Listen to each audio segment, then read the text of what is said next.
안녕하세요. 건강 스토리텔러 정아입니다. 항상 치병하시면서 우리 환우님들이 가장 신경 쓰시는 게 어떤 걸까요? 네, 늘 문의 주시는 분들의 공통된 고민이 바로 소화기 계통에 대한 말씀들을 많이 하십니다. 예를 들면 음식을 먹으면 소화가 잘 안 돼요. 아니면 설사를 너무 많이 해요. 혹은 반대로 변비로 고생을 많이 합니다.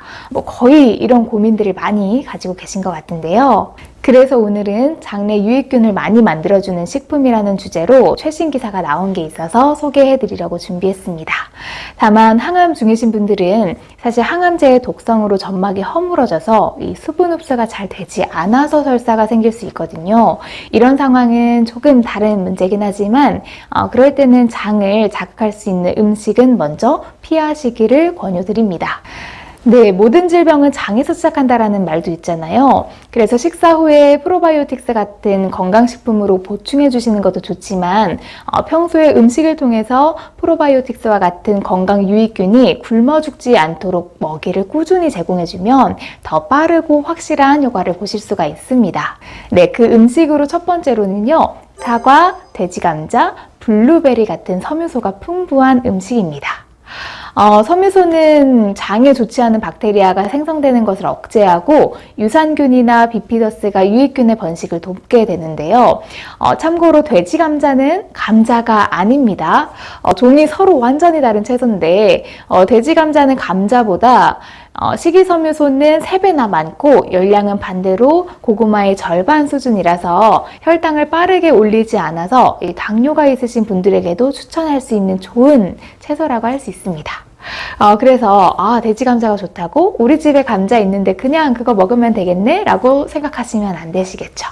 네, 두 번째로는 아스파라거스, 부추, 바나나, 마늘과 같은 프리바이오틱스가 충분한 음식입니다. 프리바이오틱스 하면 어디서 많이 들어보셨죠? 이 프리바이오틱스라고 하는 것을 너무 어렵게 생각하실 필요는 없고요. 바로 유익균에게 주는 먹이라고 보시면 됩니다. 그래서 프로바이오틱스라고 하는 유익균이 이 프리바이오틱스를 먹고 왕성하게 활동할 수 있는 것이다 라고 생각하시면 편하실 것 같아요. 특히 부추는 항염과 항균 작용이 있어서 만성질환과 감염을 예방할 수 있는 효능이 있어요.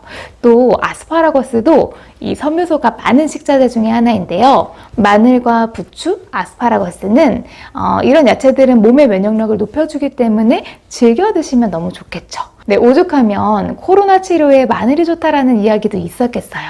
하지만 이건 과장된 이야기니까 너무 맹신하지 마시고 이런 이야기가 있을 정도로 감염 예방에 효능이 있다라고 생각해 주시는 게 좋습니다.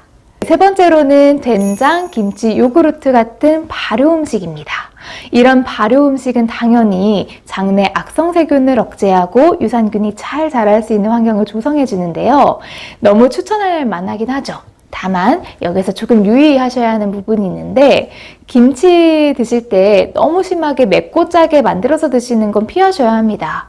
요즘 젊은 층들을 중심으로 정말 하나 먹으면 막 식은땀이 날 정도로 맵게 나오는 김치가 있거든요. 저도 저희 남편이 매운 걸 너무 좋아해서 예전에 매운 김치를 한번 주문을 한 적이 있었는데 제가 무슨 맛인지 너무 궁금해서 확인해 보려고 진짜 요만큼 먹었는데요. 바로 현기증이 나가지고 한참을 의자에 앉아 있었던 기억이 있어요. 네, 그래서 이렇게 너무 매운 음식은 위와 장을 자극해서 수분 흡수를 막아서 설사를 오히려 유발시키고 또 소화 중에 분해가 되지 않으면서 가스를 또 유발시켜서 속이 더부룩하게 느껴지게 되기 때문에 이런 매운 음식은 피하시는 게 좋겠죠.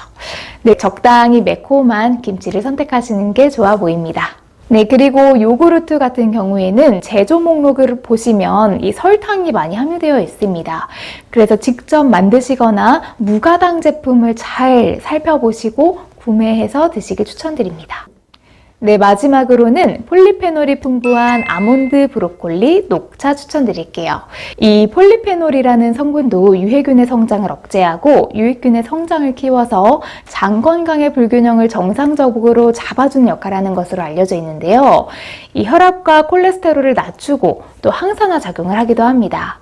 특히 녹차에 있는 카테킨이라는 성분은 암의 전이와 항암제 부작용을 막는 역할도 하기 때문에 물에 조금 옅게 해서 자주 마셔주시면 도움이 된다고 하는데요. 다만 전에도 말씀드린 적이 있는데 요즘은 편하게 마시기 위해서 티백 종이에 담겨져서 나오는 제품들이 많죠.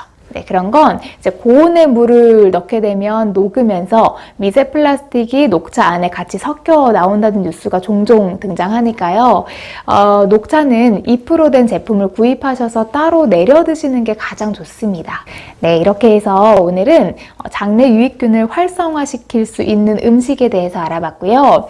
사실 꾸준하게 장기적으로 드셔야 효과를 보실 수 있겠죠. 며칠 드시고 이거 별로 효과 없네 그만 관두시기보다는 면역력을 올리는 건강한 식단을 만든다라는 생각으로 좀 장기적으로 꾸준히 실천해 보셨으면 좋겠습니다.